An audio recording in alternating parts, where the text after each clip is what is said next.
What's the average Social Security benefit at 62? This is interesting. I think it's a Fool article my man Anthony had sent to me. So let's read this. I haven't read it yet, so we'll read it together. Dateline September 26, 2020, thefool.com by Sean Williams. The average Social Security benefit at 22. Here's how at 62. Excuse me. Here's how much the average early retiree was bringing home each month as of June 2020. You may not realize it, but there's a very good chance that when you retire, you're going to be reliant on Social Security. In the latest National Gallup poll of non-retirees, a record 88% of respondents expected their Social Security payout to be a necessary part of their retirement income. Well, why would you not? You're paying into it, man.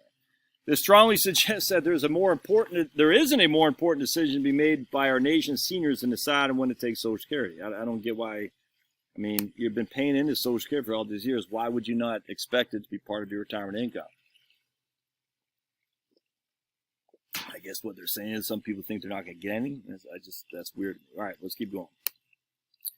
Although there are more than half a dozen factors that can ultimately affect how much you'll receive and get to keep out of your monthly Social Security benefit, there are 4 factors that stand head and shoulders above the rest. The first 2 are work history and earnings history are tied at the hip. The SSA takes a worker's 35 highest inflation-adjusted years into accounting when calculating their monthly benefit at their full retirement age.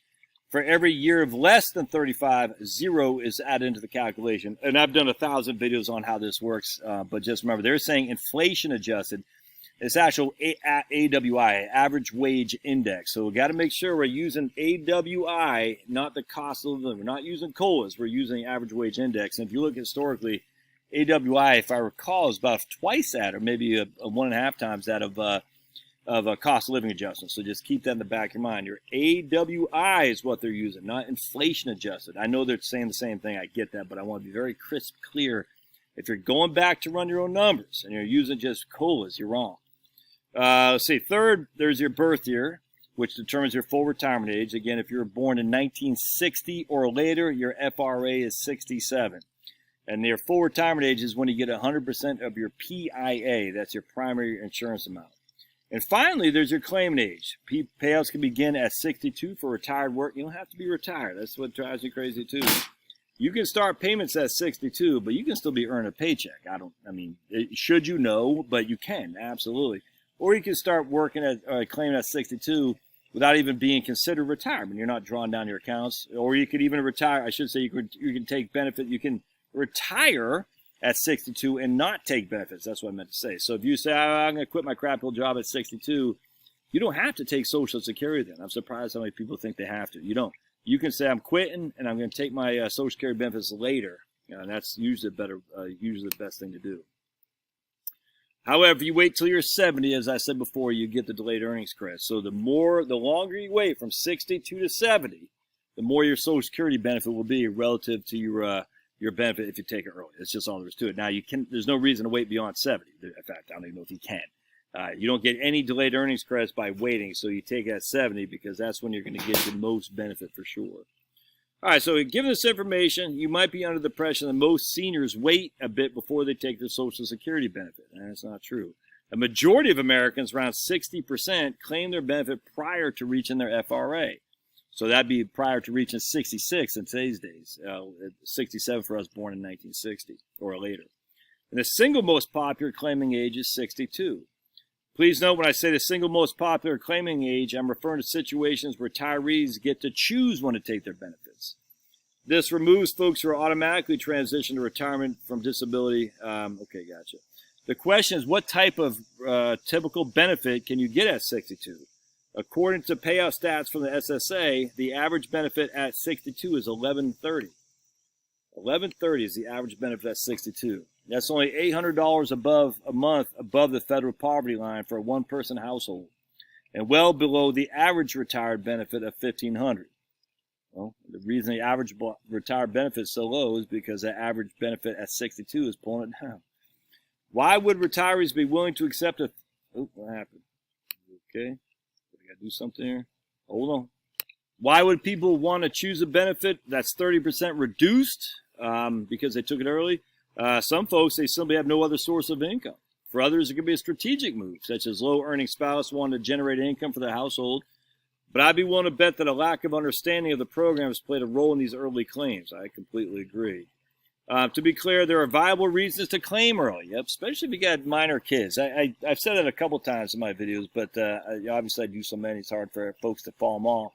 If you have minor kids, claiming it early makes sense by and large, but you have to cross that bridge.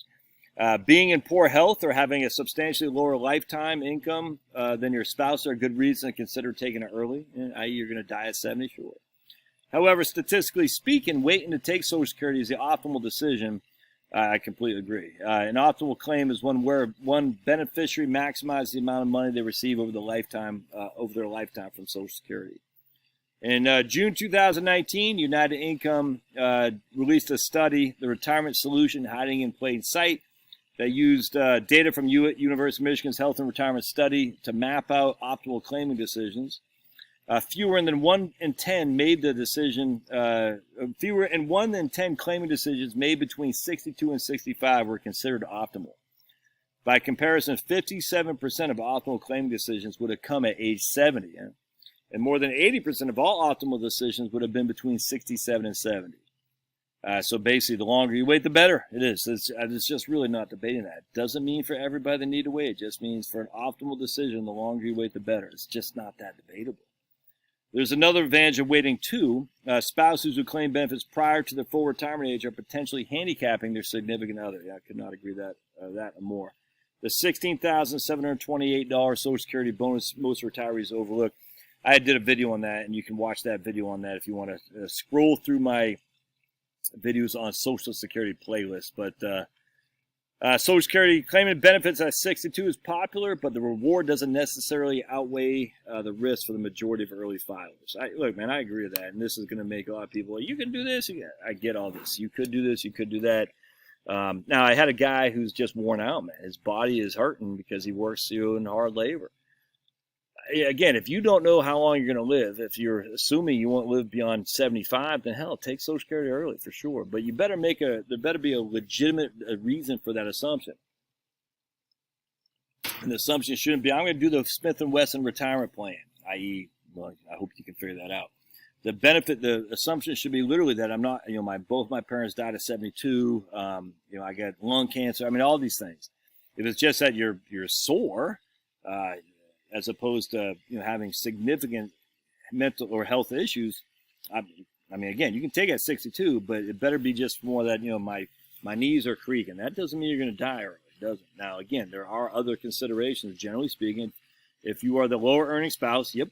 If you got minor children, yep. If you're not going to live that long, yep. And if you have no other source of income, absolutely. But by and large, the optimal decision is wait till your full retirement age. There's just no getting around that. Nah.